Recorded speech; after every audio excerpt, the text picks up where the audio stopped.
começar mais um Mioca Imagem.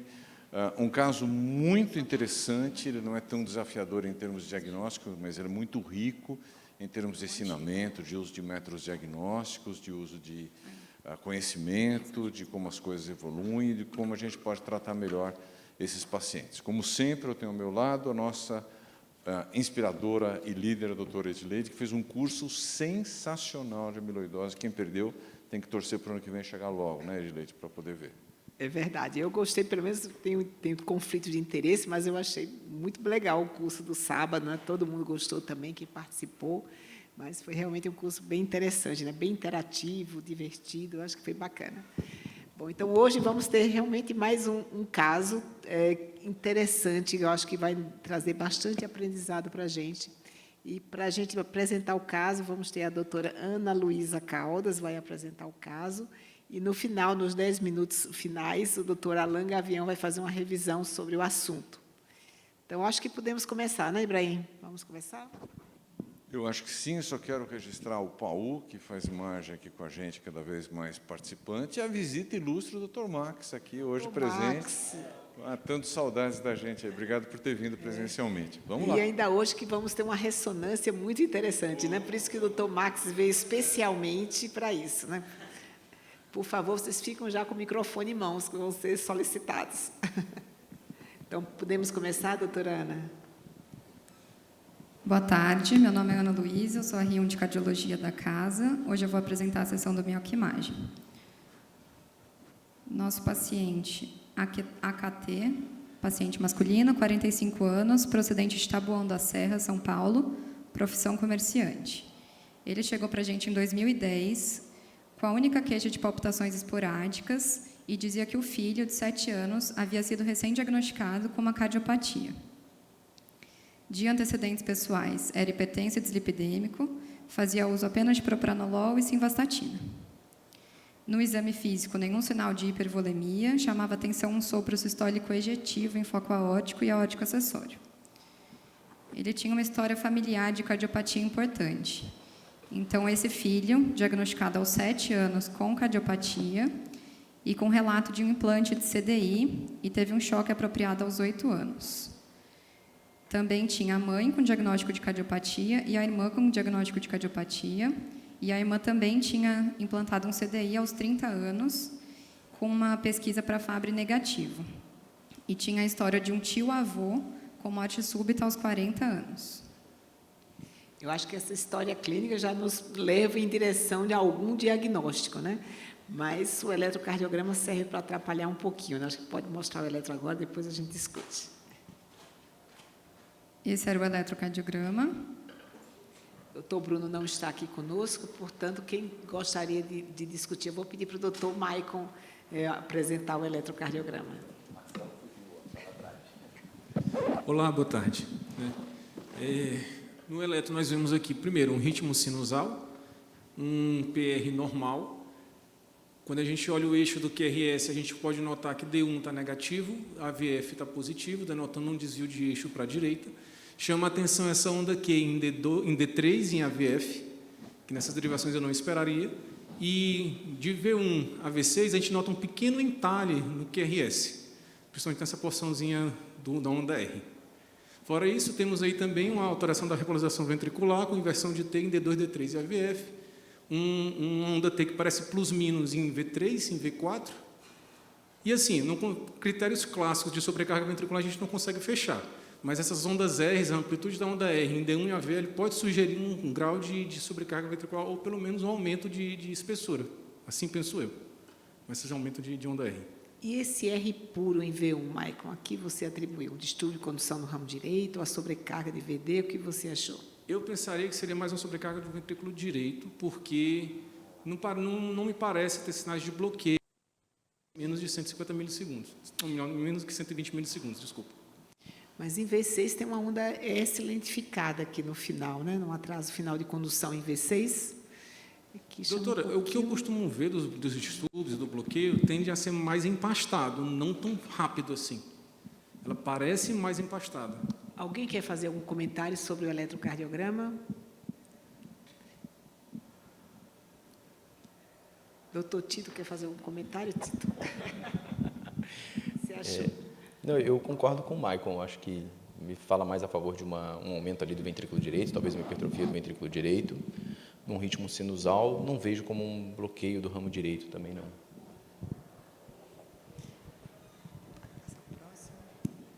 Ele trazia Antes um do eco, volta um pouquinho, então, antes do eco. Eu pensei que ia ter a discussão. E agora, só com esse eletro, com essa história familiar, alguém gostaria de discutir uma possibilidade diagnóstica?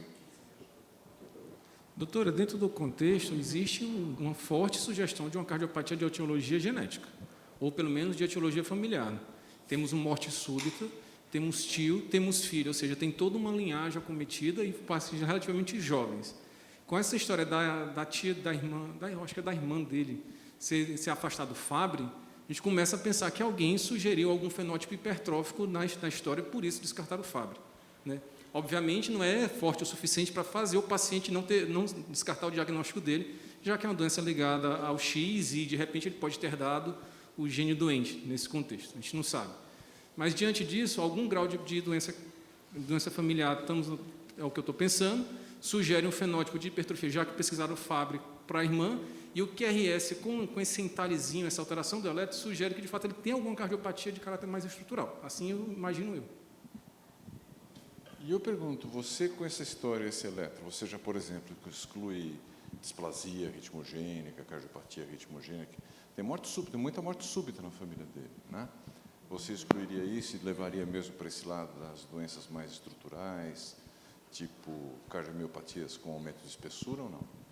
Pois é, eu pensaria de início miocardiopatia hipertrófica por essa história familiar como ele tem. Bom, a gente já viu que ele homem, tem um filho acometido, então acho que nem precisaria ter investigado o Fabry, né? Porque essa era a minha segunda pergunta, questão. se fez sentido pesquisar Fabry. Acho que nenhum dos irmãos se gastou dinheiro em vão com a investigação, porque no Fabry é impossível, como é herança ligada ao cromossomo X, o pai nunca transmite a doença para o filho homem e obrigatoriamente transmite para as filhas mulheres.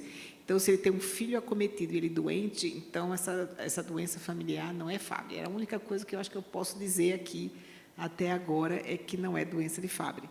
Pela idade, então a gente tem filhos acometidos jovens, então a gente pensa assim, diagnóstico diferencial das hipertroses, vamos atribuir que seja uma hipertrófica e não uma dilatada.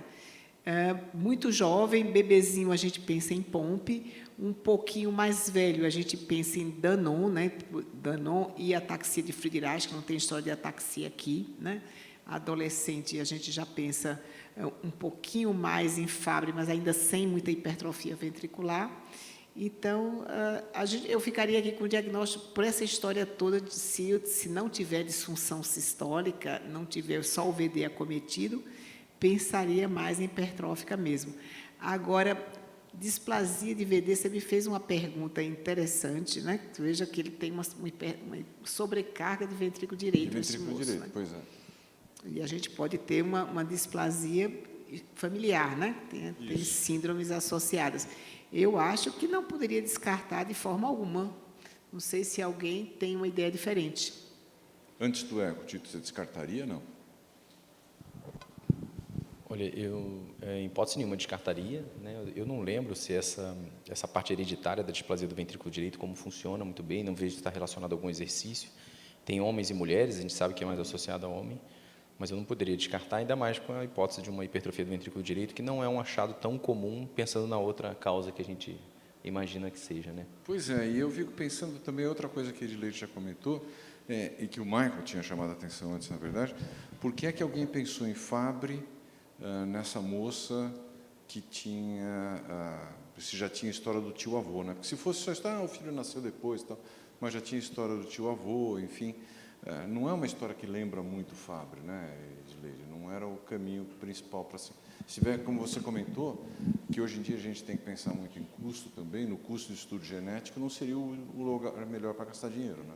Interessante, Fábio, que normalmente a hipertrofia só começa tardiamente, né? A doença se manifesta de outras formas, com a neuropatia, com a dor, a acroparestesia na infância, quando está na forma clássica, mas nunca uma doença cardíaca grave numa criança de 7 anos, né? Então, não, nele tudo bem, que ele tem 45 anos, mas na criança não, né? Então, Doutora, eu só queria apontar uma coisa que chama a atenção, é que tanto a irmã do paciente como o filho, ambos têm CDI. Isso favorece a possibilidade de ter um caráter arritmogênico mais importante nessa família. Que poderia Porque não ser é displasia. convencional eles terem CDI simplesmente por ter. Além da cardiopatia, deve ter um quadro arritmogênico importante nessa história. eu não tenho muita experiência com displasia arritmogênica, que agora se chama de cardiomiopatia arritmogênica, né? Então, não tem, assim, não costuma ter tantas pessoas acometidas simultaneamente como nas outras doenças hereditárias. Mas eu não tenho tanta experiência em dizer isso. Isso é uma coisa, né, que tem muita gente comprometida para a gente ver. Mas como minha função aqui é muito mais causar confusão do que trazer esclarecimento, eu quis trazer esse ponto em discussão. Mas- Outra coisa que eu ia perguntar para a Ana, não tem nenhuma história de sopro na família, né? Porque o Marco comentou isso, que é uma doença que parece dar mais arritmia do que outra coisa. Ninguém tem história de sopro, de alguém ter Ele de tem O sopro. sopro. paciente tem sopro e o filho também. Não, no filho, o filho que não lembrava. Tá. Da mãe, irmã e tio, ninguém comentou nada. Não, Tá. não tem relato. Agora, vejam que diferença se a gente encontrasse um eletro com a sobrecarga ventricular esquerda bem acentuada, pronunciada. A gente não teria dúvida de falar que é hipertrófico, né? Mas eu acho que o Ibrahim lembrou bem, Michael, também do sopro, né? Então, nunca cardiomiopatia arritmogênica ia dar um sopro importante, Isso, como é o caso desse paciente. Então, acho que não sobra muita coisa além de miocardiopatia Estamos hipertrófica. indo para hipertrófica, né? Vamos lá. Doutora, eu aqui. Fala, Giovana. Não poderia ser também PRKG2, já que acometeu bastante gente da família? Perfeito. A idade do acometimento PRKG2 é muito mais em torno dos 30, 40 anos, assim como o Fabry, né? Ele é muito similar a Fabry. Então, pela idade de acometimento do paciente era possível, mas o filho não. A gente não deveria ter, porque é uma doença de depósito, né, que vai começando ao longo do tempo. Então, a idade de acometimento PRKG2 é igual ao do Fabry. Quando tem cardiopatia mais grave, é em torno dos 30, 40 anos. Bateria até com a história do tio dele, né, que teve morte súbita aos 40 anos, né? Mas não com a do filho, que é uma coisa mais precoce. Geralmente, a gente ia ter mais história de marca-passo do que de CDI, né? Todo mundo pôs marca-passo, mas era desfibrilador, né? Que a indicação é meio discutível no PRKG2. O automotivo, doutor Bruno, tem chance de ver o eletro, Bruno? Você consegue ver o eletrocardiograma? Ah, Bruno está no caminho no carro. Mas eu parei para olhar. O interessante desse eletro é que ele não tem tanto distúrbio de condução, o QRS da displasia, quando nas fases, pelo menos, que começa a dar mais arritmia, o QRS em B3, geralmente, ele é um pouco mais fragmentado. Você tem uma polaridade, você tem essa sobrecarga de ventrículo direito, mas você tem um QRS que é relativamente um QRS estreito, um QRS com pouco fragmento, você não vê o distúrbio de condução. Espero que o som esteja bom. Que é um oncoeletro que não é um eletro que chama tanta atenção em relação à displasia ritmogênica de VD. A fibrose, os potenciais tardios e exacerbados fazem com que fique um eletro um pouco sujo, especialmente em derivações que importam o VD. Eu não estou vendo aí. Então, pelo eletro, você pensaria mesmo mais nas outras coisas, né? No caso aqui, nós estamos dirigindo mais o nosso raciocínio para a hipertrófica e a sua avaliação do eletro que dá para seguir por esse caminho, que a gente não está tão errado aqui, não. Posicionamento. Ele está desviado para a direita, tem um D1 que é basicamente liso, mas realmente não é tão, vamos dizer assim, característico de displasia esse eletro. Perfeito. A alteração mais comum na displasia é a onda T negativa de V1 a V3, né? Que a gente não tem aqui. E é o sopro que está fora de contexto aqui, né? O sopro que esses pacientes apresentam não tinha nada a ver com a cardiomiopatia ritmogênica. Agora podemos ir ao eco? Doutora Ana, vamos ao eco. Esse eco é de 2010, quando ele chegou. Tinha uma aorta e um átrio esquerdo sem grandes alterações, um septo de 15 milímetros e a parede posterior de 9 milímetros. Massa do VE indexada de 128, uma fração de ejeção preservada, e tinha descrito uma hipertrofia ventricular assimétrica com predomínio apical de grau importante. Um gradiente sistólico intraventricular apical de 11 milímetros no repouso e de 22 após a manobra de Valsalva. Apresentava um discreto movimento sistólico anterior da válvula mitral e descrito uma disfunção diastólica do VE de grau 2. Interessante. Vejam que a gente esperava no eletro de um hipertrófico apical um eletro bem diferente, né? Depois, talvez o Ibrahim nos explique por que não tem tanta hipertrofia como deveria ter, né? Pois é, que ele está dando... E eu queria agora partir para a briga com o Tito. Tito, gradiente apical de 11 milímetros, justifica a ausculta de sopro? Olha, Ibrahim, eu nunca li nada relacionando exatamente o valor com isso. Mas gradientes abaixo de 20 são gradientes muito baixos em qualquer situação, né? Da válvula que a gente está muito baixo.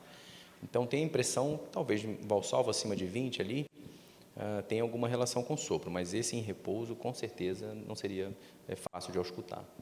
Pois é. Edileide, você acha que o sopro pode ser por outra coisa? Eu auscultei esse paciente recentemente, quando ele veio agora, o sopro dele chama muita atenção, aumenta muito com valsalva, é um sopro que não dá para deixar de ouvir. E uma coisa interessante é que ele disse que o sopro é apical, veja Pois só. é, Né? pois é. Então, e o sopro que eu ouvi do paciente, típico de hipertrofia, é muito mais de via de saída, bem mais alto. Acho que nesse momento do eco não foi identificado o sopro na via de saída. Na via de saída, esse talvez seja um gradiente pequeno lá na região apical e não foi visto nesse momento o gradiente de via de saída, que eu acho que depois você vai demonstrar na ressonância. A outra pergunta que eu queria para você é o seguinte: como eu terminei minha residência esse ano, e fiz a maior parte dela na pandemia, eu não consegui ver algumas coisas. Então, quando vocês estavam falando de hipertrofia, ela falando de sopro, eu fiquei pensando, será que podia ser da insuficiência mitral? Tem casos em que você tem mais sopro chamando atenção pela insuficiência mitral do que pela estenose no paciente com cardiopatia hipertrófica? Na cardiopatia hipertrófica, geralmente a gente tem os dois sopros, né? Tanto do gradiente, que a gente ouve muito mais em bordo external esquerdo, né? Que aumenta com a manobra de valsalva, e a gente ouve também na região foco mitral, irradiando para a axila, o sopro de insuficiência mitral, que tem características bem diferentes, né? Um é um sopro ejetivo, o outro mais um sopro regurgitativo, mais suave, mitral. Então, a gente geralmente tem as duas coisas ao mesmo tempo, né? Tanto a insuficiência mitral e o gradiente aqui, por conta do movimento anterior sistólico da válvula mitral. Então, é muito comum ter os dois sopros. Como eu tinha visto pouco hipertrófico na minha residência pandêmica, eu perguntei isso. Acho que podemos seguir. Posso falar? Doutor Ibrahim. Tudo bom? Fala, Max, Por tudo favor, bem? doutor Max.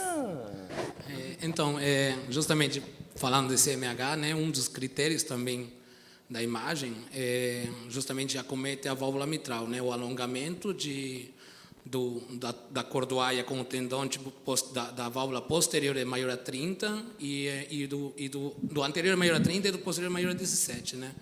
Então, talvez isso nos leve a algum tipo de sopro diferente que se vamos indo por esse lado da hipótese, né? Então, talvez seja isso, e também o gradiente que o professor Tito falou de maior a 20, talvez nos dê algum resquício para esse lado. Talvez seja isso. É interessante, eu nunca vi o ecocardiografista medir o folheto anterior, né? Por quê, doutor Tito? Na verdade, eu acho que é uma falha a gente tentar não descrever muito na ideia de que o clínico pode se confundir. Mas isso aí que o Max comentou é verdade. O Max, há umas semanas atrás, mandou um artigo mostrando que a gente mediria o comprimento do músculo dos papilares e das cordoalhas, e esse comprimento tem uma relação direta com o diagnóstico, né? Ajuda no diagnóstico daqueles casos intermediários. A gente não mede no eco porque, primeiro, tem uma definição espacial que pode ser errado, né? Eu posso medir de forma errada. E não existe uma padronização da onde eu tenho que medir até onde que eu deva chegar. Se eu cortar um pouco na diagonal, eu posso errar ali em 0,3, 0,5, para uma medida pequena, torna um percentil muito grande. Então, não sei se ainda está numa hora assim da gente medir. Mas é visível a diferença. Quando tem o alongamento, eu lembro que tem pouco tempo também que eu fiz tomografia, o doutor Ibrahim comentava que o doutor Adib Jatene falava isso, falava assim, na cirurgia a gente olha e a válvula mitral do hipertrófico não é igual às outras, ela é diferente. Só para deixar mais claro, agora eu vou perguntar para o doutor Max. Então, normalmente o folheto anterior ele mede mais ou menos a mesma medida do folheto posterior. É isso? É 30 milímetros do anterior e 17 milímetros do... 17. Então, eles são diferentes normalmente. São diferentes. Só que o anterior seria um pouco maior valor, né? Tipo, mais alongado, né? Mas é isso, tipo, é um dos poucos diagnósticos diferenciais quando ficamos na dúvida entre hipertrófico, hipertensivo, atleta. É uma das coisas que caracteristicamente a gente dá para mais na imagem cardiovascular. Então, o folheto anterior mediria mais do que 30. 30, isso, e o posterior mais 17. E o posterior menos que 17. Sempre manteria a relação 30 para 17, a mais do que isso, ele iria Isso, pensar em hipertrófica. seria um dos critérios. Fica mais passando de 2 para 1, né? Perfeito. Paulo, você quer falar alguma coisa? Você mede, Paulo? Não, isso mesmo. O diagnóstico de hipertrofia, a imagem é fantástico, né? São vários critérios e a gente deixa o realce que deixa todo mundo mais feliz e tranquilo quando a gente acha, né? Mas quando acha realce, antes de chegar nas imagens, o realce justamente essas características de hipertrofia mais focal ou até inclusive chama a atenção que o gradiente sempre fica preocupado. Não, está na via de saída. Não necessariamente. O gradiente é um sinal que a pressão intracavitária em certa determinada posição anatômica acontece no miocárdio. Por isso que a ausência de gradiente não afasta. Porque, além disso, tem vários fatores, volemia, etc. Vários tipos de fatores que são interessantes também tomar em conta. Só isso. Perfeito. Tinha um holter também, que mostrava a frequência cardíaca mínima de 50, média de 67, máxima de 112, e arritmias ventriculares e supraventriculares menores que 1%, 2 isoladas ventriculares e 5 isoladas supraventriculares. Zilede, como o Bruno está enfrentando algum bloqueio de trânsito e não eletrocardiográfico, ou dos dois, queria perguntar para você, esse holter, com essa história familiar toda de arritmia grave, CDI, morte súbita por arritmia, te deixa mais tranquila, te deixa tão preocupada quanto, ou não muda o seu grau de expectativa em relação ao paciente? Me deixa tão preocupada quanto. A gente vê muito nos hipertróficos, eles às vezes fazem uma TVNS num holter e você repete esses holters anualmente, você não encontra mais nada. Isso não quer dizer que ele não pode ter o risco de morte súbita dele é alto. Então, a gente antes se preocupava muito em fazer holter, hoje em dia a gente está achando que ele não é um método tão sensível assim. Se ele detecta a arritmia, bacana, a gente considera o valor preditivo positivo dele bom, mas o negativo não. Então, não encontrar nada não me deixa tranquila de forma alguma. Perfeito. Hoje essa reunião está bem gostosa, né? Nós estamos indo bem nos detalhes e agora vai chegar. O Tito falou que se faltar responder alguma coisa no eco, ele muda de nome. Ele tem certeza que o eco vai resolver tudo. Então, vai lá, Tito. Vamos lá. Bom, primeira imagem, o eixo paraesternal longo. Então, ventrículo direito aqui acima, ventrículo esquerdo, átrio esquerdo um pouco escondido aqui, junto com a aorta. Então, de cara, a gente já consegue ver um aumento substancial aqui da parede anteroseptal. A medida deu 24, bem maior do que aquela medida de 12 anos atrás. Esse exame é bem recente, do dia 4. A gente vê que a cavidade, basicamente, ventricular, está baseada nesse movimento aqui, nesse volume deixado pela inferolateral, inferior e lateral. A gente vê também o papilar mais apicalizado, também ele é mais anteriorizado, outros sinais de hipertrófica. Aqui, o primeiro diagnóstico que a gente pensaria seria cardiopatia hipertrófica. Contrariando o que a gente tinha comentado antes, aqui é a via de saída, então a gente considera a via de saída essa região aqui inicial, adjacente à basal aqui do septo, com a válvula aórtica. A gente vê que não tem nenhuma aceleração, quando a cor fica igual essa que está aqui em cima, olha, misturando muito vermelho com azul, a gente vê que basicamente fica vermelho.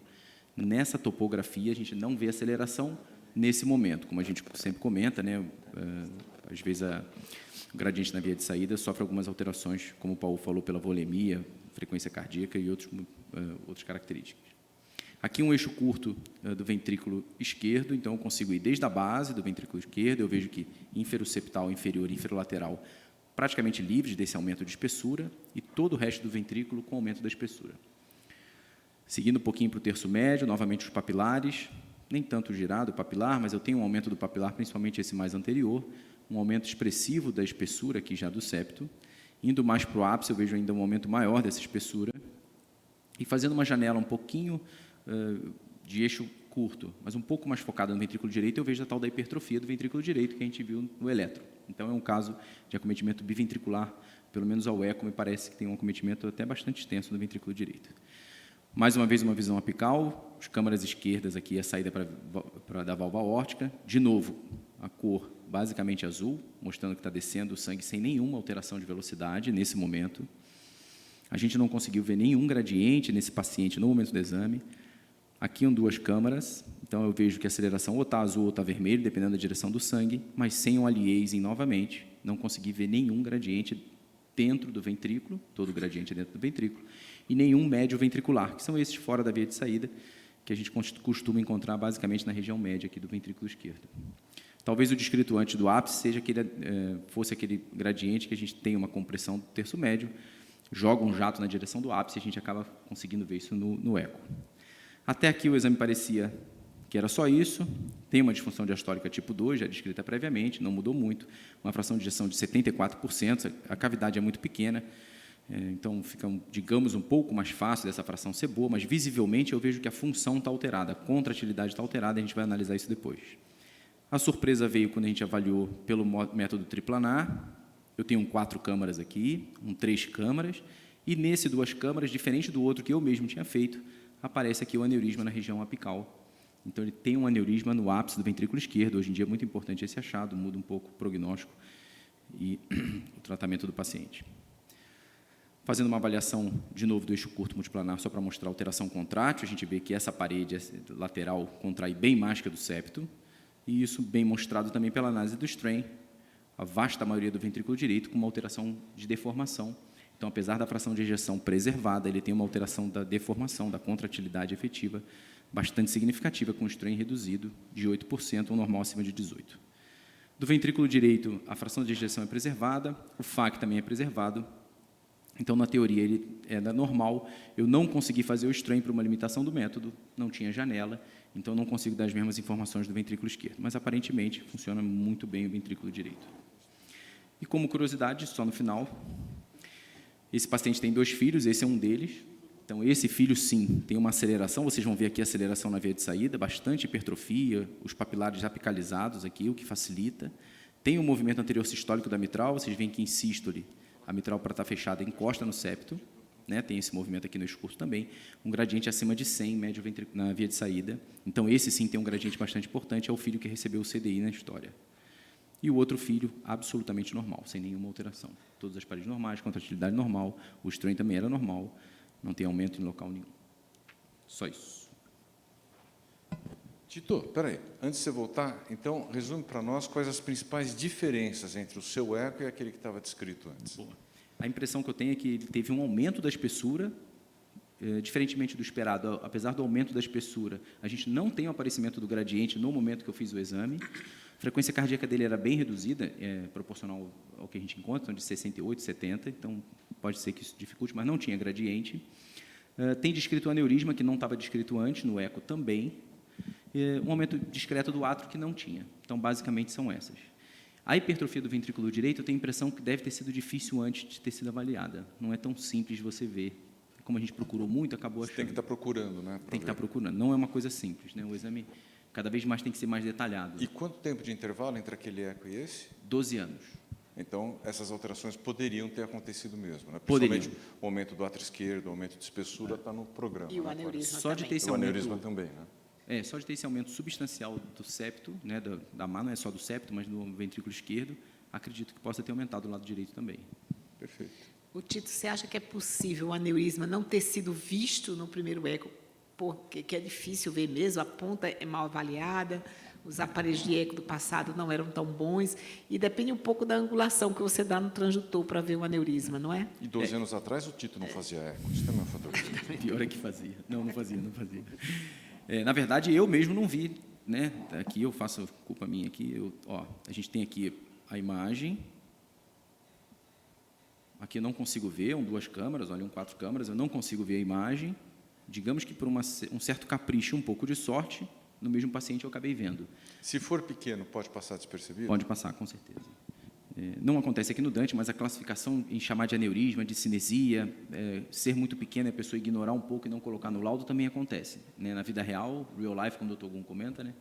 É assim mesmo. Nesse caso, dava para ver. Eu não vi no início e consegui ver depois. Talvez tenha passado outra vez. Não é uma coisa tão fácil. Em uma ocasião, alguém do eco veio me dizer, nossa, eu estava terminando o exame e, de repente, eu angulei um pouquinho o transdutor e eu vi um aneurisma que eu não tinha visto até então. né? Então, às Isso, vezes eu não é acho tão acontece no fácil. Chagas também, né, doutor Ibrahim? Eu acho que tem doenças que deformam muito o coração, então as coisas saem do plano que a gente está acostumado a ver. Né? E às vezes você acaba vendo mais por acaso do que por... Tanto que no cálculo do strain eu usei aquelas primeiras imagens, a gente não usa o triplanar, e não está caracterizado o aneurisma ali, porque eu não consegui reproduzir naquela hora o aneurisma. Não é uma coisa tão fácil de ver, mas dá para ver, se olhar com calma, procurar, né, dá para a gente ver sim. Mas no strain ficou mais branco na ponta, né? Parecendo realmente hipertrófica apical, não foi? Mas não só na ponta, né? Deixa eu voltar aqui, aqui. O strain, ele mostra uma perda praticamente de todos os segmentos médios, desses basais, sem contar o inferior e o inferolateral, e no apical também, mas ele não mostra como aneurisma aqui no ápice, que ele teria que mostrar. Quer dizer, o strain ele não depende do ângulo que eu faça, né? Ele dá um valor, mas ele depende da região que eu ensono. Se eu não achei aquela região, ele não vai mostrar para mim. O tridimensional é um pouquinho diferente, como ele faz um bloco, ele às vezes consegue pegar. Mas aqui o strain eu mesmo fiz e furei, não vi aqui no strain, vi só na outra posição. Agora, doutor Ibrahim.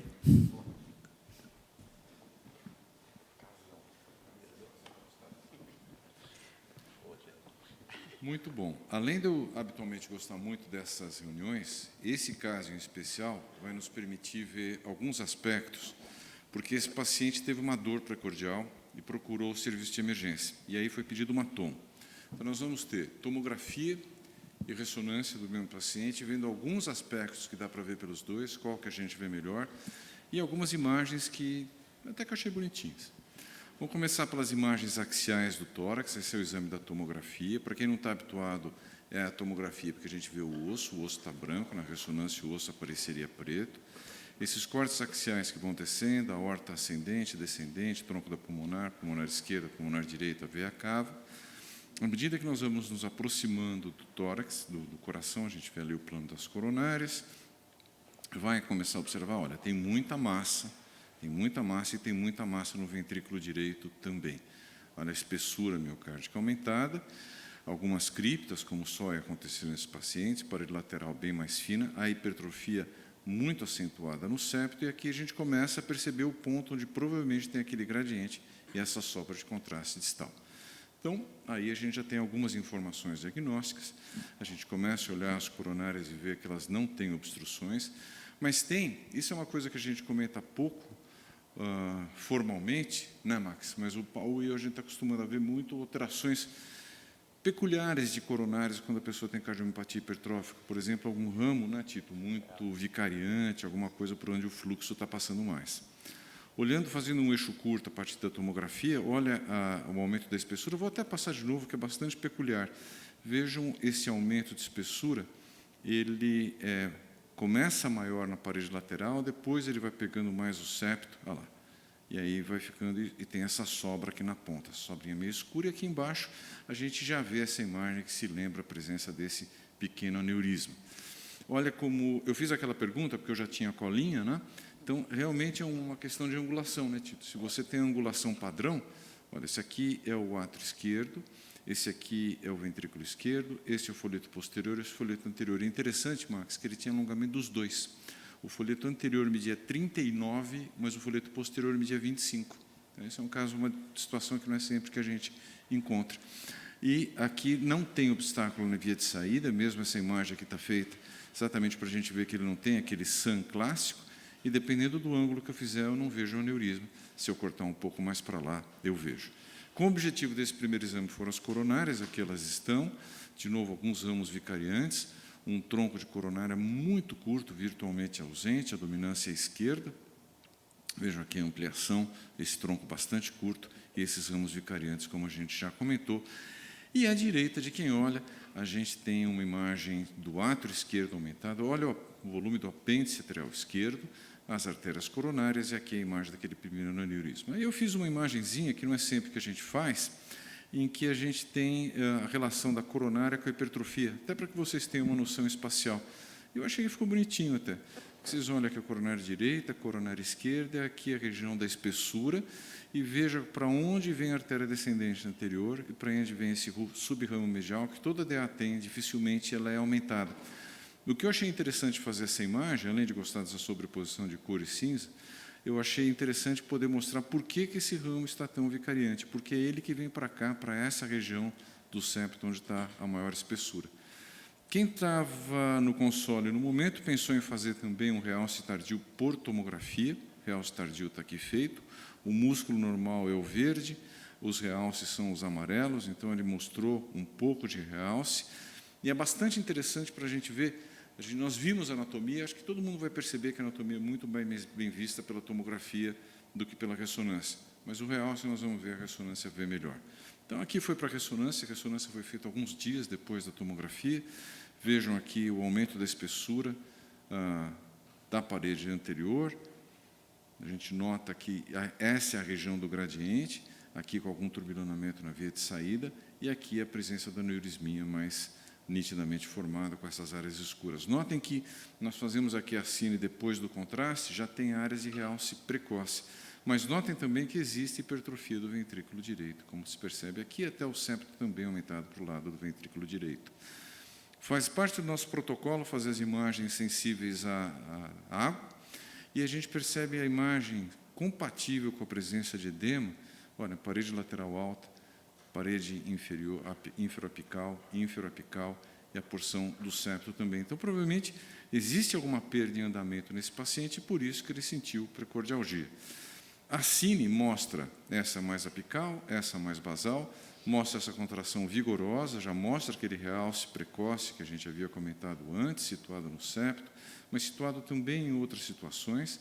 E a gente vê que aqui existe uma redução bastante expressiva da área efetiva de fluxo, à medida que a gente vem para as porções mais basais, essa área é maior.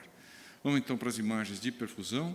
As imagens de perfusão mostram um defeito de perfusão da parede inferior apical, inferoapical e mais apical, presença de um defeito fixo nesta região, exatamente uma das regiões que nós tínhamos edema, e para que ninguém pense que eu estou chutando, trago aqui a região que tinha o edema e a região que tem o déficit de perfusão, edema, déficit de perfusão. Para provar que fica melhor que a tomo mostra bem essa imagem desta região, mas nós vamos ver edema, defeito de perfusão, realce pela tomo. Nós vamos ver que pela tomo nem sempre fica tão bem.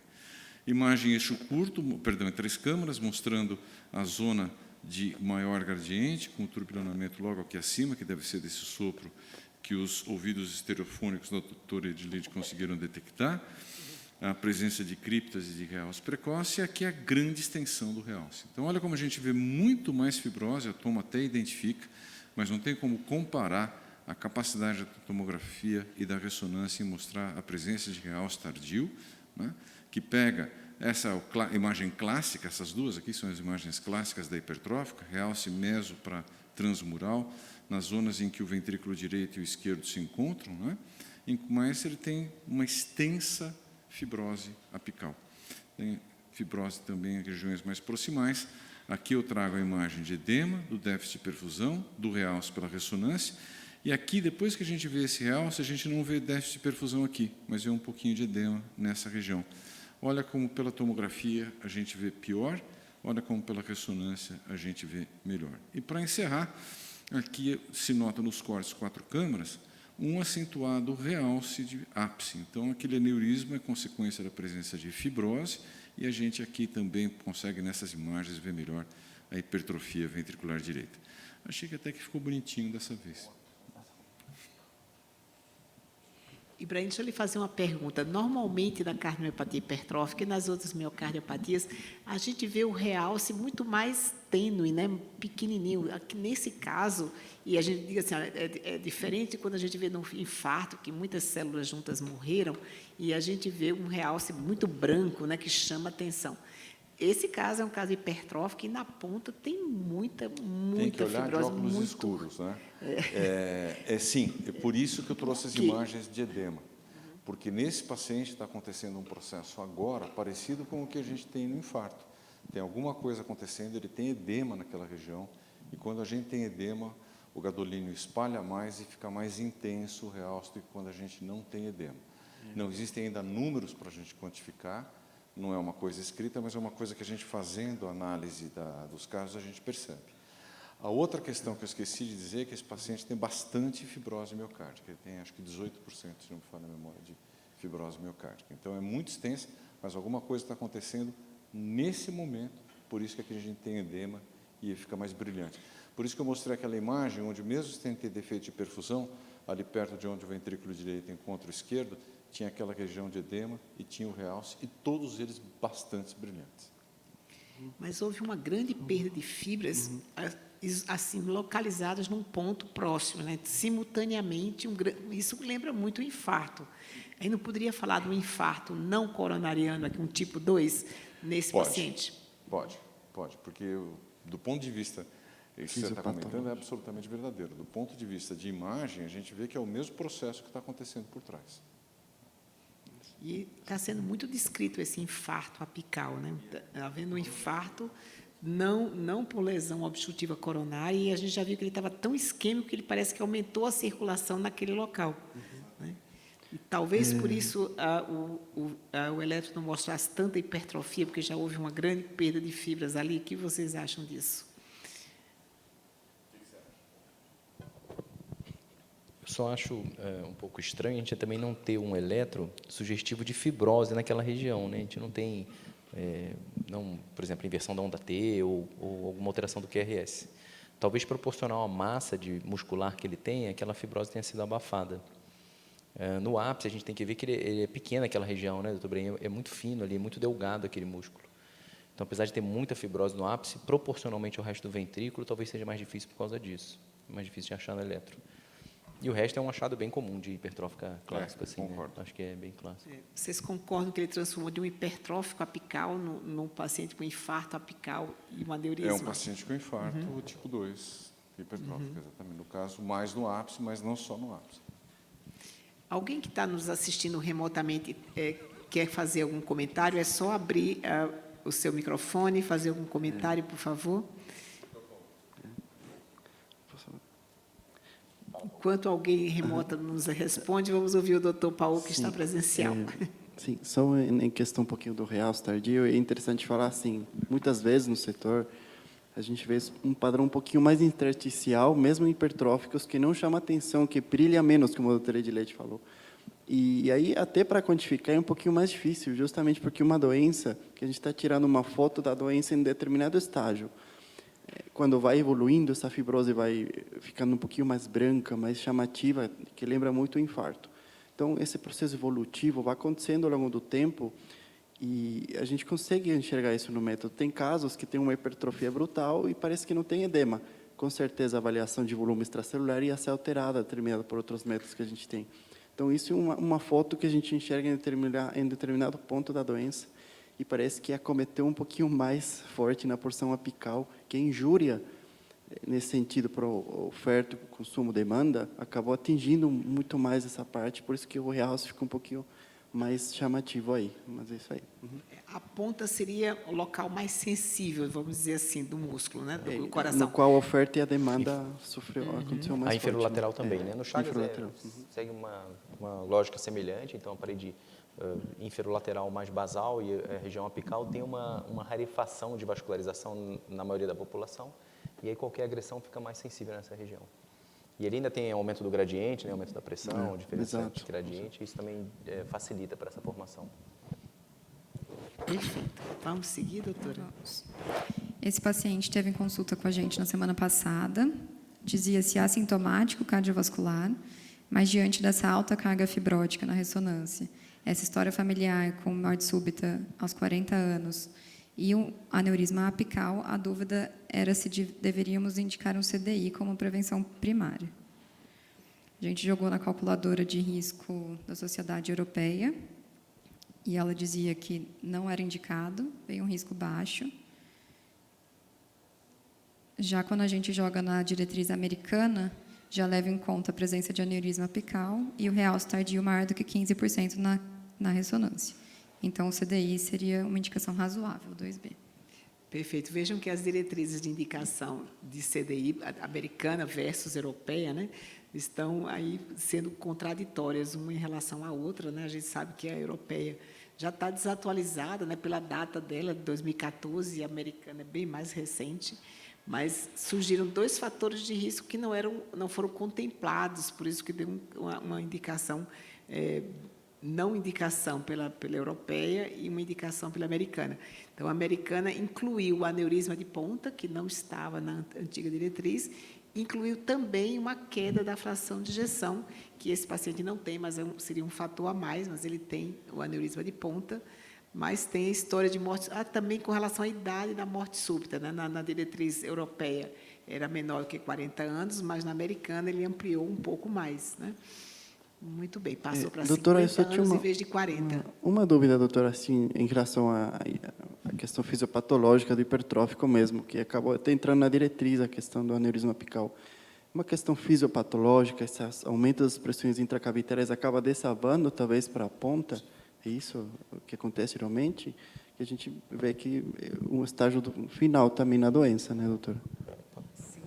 São vários mecanismos fisiopatológicos que contribuem para a doença, né? Um deles é o aumento de pressões intracavitárias também. A isquemia, a rarefação, a doença microvascular também é importante para levar à isquemia. Então, são muitos fatores que vão levar a essa Doutora, situação. Doutora, aqui, só exatamente o que o Paulo estava falando, não sei se é o caso, mas eu já vi pacientes com miocardiopatia hipertrófica que eles fazem o típico burnout, né? Que eles fazem uma oclusão intraventricular e aí vai gerando um maior gradiente, e o gradiente, quando avaliamos com ressonância assim, por tempos, eu já vi crescer o gradiente e gerar esse aneurisma. Talvez seja um dos motivos que ele, tanto assim que na tomografia que o professor Ibrahim mostrou, tem uma maior vasculatura nessa região. Não sei se poderíamos falar de algo colateral, talvez, por justamente tem perda por esse gradiente intraventricular fazendo maior desarranjo, porque a miocardiopatia hipertrófica é um desarranjo, né? Cai com maior gradiente intraventricular, gerar esse burnout, não sei se seria o caso esse, mas alguma vez já vi em ressonâncias assim seriadas um aumento dessa região e maior realce e é isso. Não sei, talvez seria o caso. Foi bem interessante a gente chegar nessa questão aqui, porque a gente sempre fala qual é a origem do aneurisma apical na cardiomiopatia hipertrófica, né? No passado, a gente sempre falava da hipertrofia dos músculos papilares, levando, então, a uma força de pressão maior para a ponta, né? Mas, recentemente, está se falando diferente, que se essa isquemia, o infarto apical, queria levar a um aumento da espessura maior nas regiões da região média, compensatoriamente à perda da ponta. Então, tem várias, atualmente, essa é a ideia, que a hipertrofia maior da região média por conta da perda apical, e a perda apical seria talvez mais, ocorrendo mais por conta da isquemia crônica e infarto dessa região. Mas tudo isso ninguém vai ter uma certeza absoluta de qual é a causa exata, a gente só sabe o que acontece, né? Os dois achados são de doença mais grave, tanto a apical vem associada a maiores hipertrofias e a disfunção também. É muito difícil a gente ver uma fração de ejeção abaixo de 50, quando vê um fenômeno terminal, né, de end stage. E eu queria comentar aqui que essa diretriz americana ela é bastante recente, né? Vejam que 2021, e vejam que ela não contemplou o realce tardio muito importante como fator de risco independente, né? Apesar de a gente que participou do DIC agora viu que o Martin Maron fala, eu acho que um realce tardio acima de 20% a gente deve considerá-lo como fator de risco, a gente tem indicação de CDI, mas isso não está na diretriz, na diretriz americana, onde ele está. Essa diretriz, isso está sendo gravado, vai ficar no YouTube, então eu estou pensando aqui exatamente como vou colocar as palavras. Mas essa diretriz, ela mostra bem que, às vezes, a gente, como brasileiro, olha para fora, acha que tudo que é lá fora é perfeito e tal, e ela tem uma contradição muito interessante. Numa das tabelas, que logo no começo, acho que a tabela...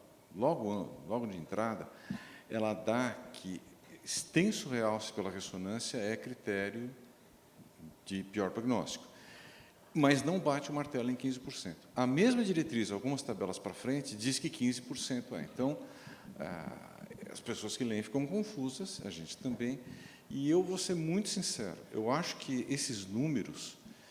eles são bons para alguns tipos de processo, nem tão bons para outros, e sempre são uma questão a mais para ser considerada.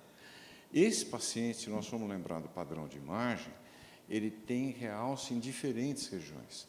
não é possível que ter realces em diferentes regiões tenha o mesmo impacto de gravidade que ter todos aqueles 15% numa região só. Ele tem múltiplos sítios potenciais de reentrada. Ele tem múltiplos sítios potenciais onde a gente pode ter alteração de condução. Então, eu acho que percentual é interessante por quê? Porque o percentual tende a ser mais ou menos reprodutível para todo mundo, mas é uma posição muito pessoal minha. Você não fale isso lá, senão eles vão dar bronca em você, Max, porque é uma posição muito pessoal minha, mas eu acho que tem outras coisas além do percentual. Eu acho que o percentual é um dos fatores a entrar. Sinceramente, eu bato muito pelo aspecto de que olhar o padrão de distribuição, quantas paredes tem comprometidas, e, para mim, esse caso confirma, porque ele tem uma história familiar grave, né, ele tem morte, ele tem gente com CDI, e ele tem um padrão de distribuição de realce que me preocupa muito. Tem uma coisa, Tebren, que na verdade, naquelas duas situações que eles colocaram, a aneurisma apical e a fração de ejeção, também está incluindo o realce tardio. Então, em 2012, saiu a primeira dessas meta-análises, com 4 trabalhos, falando sobre a fibrose na hipertrófica. Ela tem pior prognóstico em tudo, então, em número de arritmias, em disfunção ventricular, em sintoma e tal. Quem tem aneurisma, ele tem mais hipertrofia, a chance é maior de ter mais fibrose. Quem tem disfunção ventricular menor do que 50, a chance é muito maior de ter fibrose. Então, mesmo que a gente não meça, essas medidas você não consegue olhar e marcar exatamente onde tem fibrose, que o Dr. Ibrahim comentou. Tem muitas partes de fibrose que a gente não consegue ver e a máquina não consegue dizer para a gente que tem. Então, sempre é mais do que a gente calcula, né, Dr. Ibrahim? Se eu botei 15, pode ser muito mais. Esse valor foi o que o Maron encontrou, mas lembrando que ele comentou que acima de 20 é muito mais importante, porque deve ser muito maior do que isso. E um detalhe onde o eco entra aí, no caso dele, achei muito importante, a gente encontrar um strain de 8 não é comum. Então, tem que ser uma alteração muito difusa para alguém que nunca infartou, não tem dilatação da cavidade, é uma hipertrófica, digamos assim, corriqueira, com nenhum item desses tão exuberante, mas com um strain bastante reduzido. E o strain tem uma certa relação com fibrose, sim. Então, provavelmente, esse caso, o strain também não está contemplado, um dia, quem sabe, ele estará, mas ele mostra um acometimento muito extenso desse coração. Então, muito provavelmente, esse aí teria que entrar, sim, no uso do CDI. Dr. Paulo. Só um comentário mais do realce, já que é bem interessante. Alguns métodos tentaram fazer essa quantificação automatizada por softwares, né? As famosas marcas que eles... Então, aí tem que definir qual parâmetro que foi usado para definir esse padrão realce. Então, o clássico, documentado, 50% deles desvio padrão em relação ao músculo normal é definido como realce. Então, o aparelho vai detectar tudo que estiver nesse desvio padrão como realce. Mas tem vezes hipertróficos, realces mais difusos, que estão abaixo do padrão, que não vai entrar na quantificação. Então, talvez isso aí gerou um pouquinho de dúvida na relação de quantificação, que eu dava mais para outros. Beleza, realce intersticial não detectado com CET de 30. Não merece CDI? Talvez. Não sei se nesses casos gerou um pouquinho mais de dúvida, né? Muito bom comentário. Perfeito. Então, a gente está meio no tempo avançando, o tema ainda temos uma revisão, só comentando que, segundo a diretriz europeia, a gente não indicaria CDI para esse paciente, ele teria um risco só de 2% de morte súbita em 5 anos, mas, pela diretriz americana, ele tem 2 critérios maiores, que seriam o aneurisma apical e seria a história familiar de morte súbita, né? Que, claro, que esse paciente nós vamos indicar, e sem esquecer a realce tardio, que também a gente valoriza, que é bastante importante, se a gente for colocá-lo aí como um elemento a mais, né? Então, a gente tem muitos fatores para a gente indicar CDI para esse paciente. Vamos continuar? Obrigada. Então, o doutor Alain Gavião agora vai fazer um resumo sobre aneurisma. Na verdade, sobre imagem na ressonância, né, Alain? Exatamente, doutora. Eu decidi trazer 2 artigos que contemplam uma coorte, uma casuística de pacientes muito semelhantes a esse paciente, o caso clínico apresentado, e que, por isso, possivelmente vai acrescentar algo mais para a gente entender um pouco mais o comportamento dessa doença. Então, meu nome é Alain, eu vou dar seguimento na apresentação com o artigo Cardiomiopatia hipertrófica apical com aneurisma do ventrículo esquerdo, a prevalência, as características da ressonância cardíaca magnética e o prognóstico. Bom, o artigo começa também dizendo que 2,2% a 4,8% dos pacientes com cardiomiopatia hipertrófica possuem aneurisma apical do VE.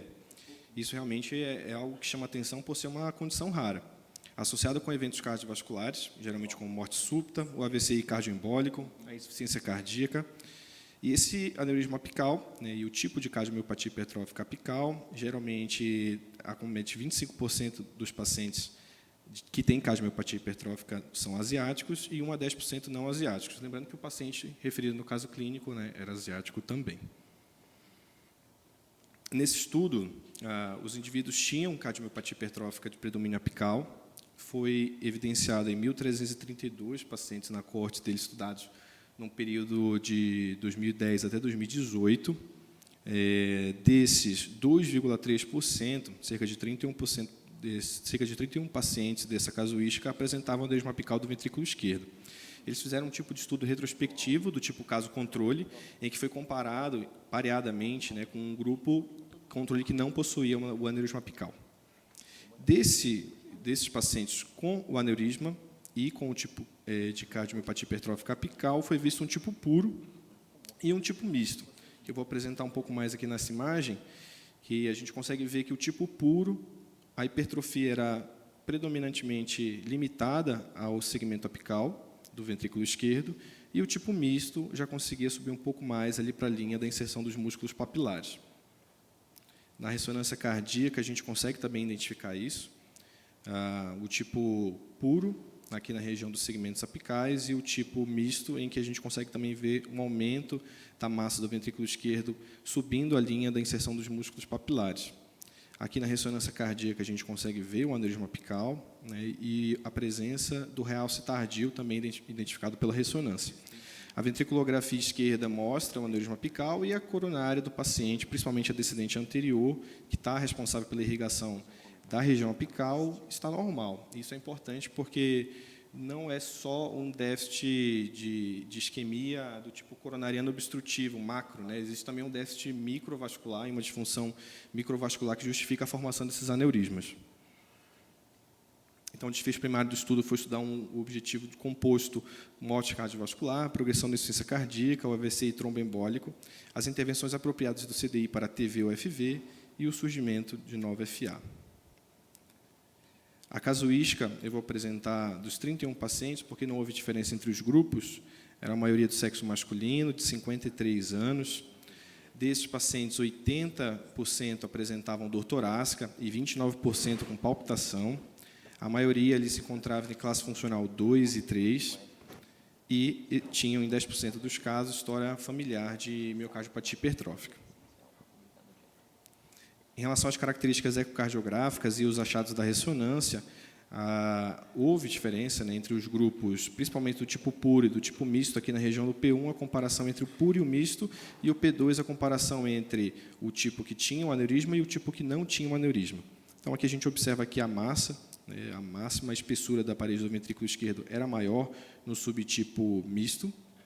Isso tem relação clara porque a massa era mais bem distribuída. Existia, né, realce tardio, principalmente nos pacientes que tinham o aneurisma do ventrículo esquerdo, que pode mostrar realmente que esses pacientes, né, tinham um componente de fibrose mais importante. A maioria desses pacientes estudados tinha uma cavidade pequena do aneurisma, o que pode justificar a grande parte dos pacientes não serem identificados no ecocardiograma, né, como muitos pacientes que têm o aneurisma apical, e apenas um tinha um trombo mural. Então, retornando aqui à casuística do estudo, na evolução dos pacientes, os desfechos observados, 2 pacientes do subtipo puro apresentavam insuficiência cardíaca progressiva, um necessitou implantação de CDI, assim como no subtipo misto, uma morte cardiovascular, 2 pacientes do subtipo misto evoluíram para insuficiência cardíaca e desse subtipo também apresentou a fibrilação atrial de novo. Os resultados observados também, a gente consegue observar a diferença estatisticamente significante em relação ao grupo que tinha aneurisma em relação ao grupo que não tinha o aneurisma, aqui mostrado em vermelho. Né? Desculpa, ao contrário. Né? Os pacientes do subtipo que não tinham aneurisma em azul e o subtipo que tinha o aneurisma aqui em vermelho, mostrando que realmente a curva de sobrevida desses pacientes observado pelo Kaplan-Meier era pior. Aqui ele também termina o artigo mostrando a evolução de um paciente. Nesse trabalho, nesse caso apresentado, a diferença de um ecocardiograma para o outro foi de 12 anos. Aqui a ressonância foi observada no mesmo paciente, numa diferença de 6 anos e meio. Então, aqui, inicialmente, um aneurisma apical pequeno, e que após 6 anos e meio aumentou o tamanho, muito provavelmente porque esse componente de isquemia e aumento e o balonamento das pressões na região do ápice vai continuando progredindo, fazendo aumentar esse aneurisma, e a região do realce tardio foi aumentando também. Então, o artigo conclui que a cardiomiopatia hipertrófica apical com aneurisma de ventrículo esquerdo é uma condição rara, frequentemente é despercebida pelo ecocardiograma, ele relata aqui na casuística de cerca de 64,5%, e pode ser detectada de forma confiável pela ressonância nuclear magnética do coração. E ele conclui que esses pacientes realmente estão expostos ao maior risco de eventos cardiovasculares. Excelente, doutor Alan. Deixa eu só fazer rapidinho um comentário para não te atrapalhar. A cardiopatia hipertrófica, a hipertrofia apical, ela às vezes passa pelo eco, mas é mais difícil de passar do que o aneurisma mesmo do ápice. Esse sim passa bem mais vezes. Entendeu? Esse relato aqui realmente é feio em relação ao aneurisma, Isso, que é frequentemente despercebida pelo ecocardiograma. Então, acho que, finalizando, acho que o ecocardiograma está muito melhor que no passado, mas ainda tem a limitação de não ver o realce tardio e poder não ver o aneurisma de ponta. É isso? Mas você imagina se o Tito não faz comentário, é broco que ele é lá do Jorge, né? Então... Excelente. No segundo artigo, eu vou só finalizar realmente com uma discussão muito semelhante, que os pacientes com cardiomiopatia hipertrófica e aneurisma do ventrículo esquerdo, eles têm realmente uma casuística muito semelhante, cerca de 12% com história familiar de miocardiopatia hipertrófica e morte súbita, como apresentado. Aqui também, nesse artigo, cerca de 54% dos pacientes foram identificados pelo ecocardiograma, então uma casuística de cerca do restante, né, que não foram identificados, a maioria permanecendo em classe funcional 1 e 2, do sexo masculino, por volta dos 56 anos, com realce tardio na grande maioria dos pacientes. O eco, aqui nesse estudo mostrando realmente em relação ao eco sem o é um estudo de 2017, tá? O eco sem o contraste e o eco com contraste, que realmente pode ajudar a identificar a imagem do aneurisma apical nesses pacientes, a imagem da ressonância cardíaca e realmente alguns pacientes desses formando realce tardio e pela discinesia um trombo na região apical. Então, esses pacientes estão expostos a um risco de morte súbita na taxa de 4,5% a 4,7% ao ano e de eventos tromboembólicos na casa de 1,1% ao ano, o que influencia na terapêutica em relação à discussão de anticoagulação e o implante do CDI. Então, dentre os desfechos observados, esse estudo tem um diferencial, que ele estudou 1.900 pacientes, desses 93 tinham o aneurisma apical e foi comparado com todo outro grupo que não tinha. Então, com o aneurisma em azul, sem o aneurisma em laranja.